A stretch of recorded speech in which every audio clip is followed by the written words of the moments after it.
The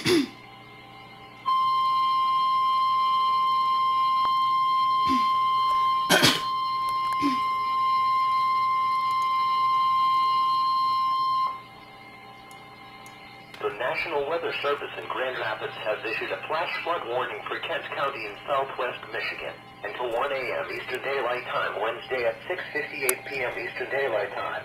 National Weather Service Doppler radar indicated thunderstorms with very heavy rainfall moving across Kent County. Rainfall amounts of 1 to 3 inches are estimated to have fallen already by radar. The heaviest rain at 6:58 p.m. was moving across the Grand Rapids metro area. Runoff from this excessive rainfall will cause flash flooding to occur.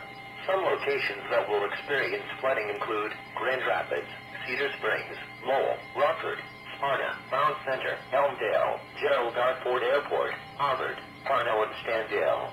Excessive runoff from heavy rainfall will cause flooding of small creeks and streams, urban areas, highways, streets, and underpasses, as well as other drainage areas and low-lying spots.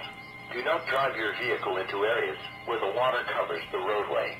The water depth may be too great to allow your car to cross safely.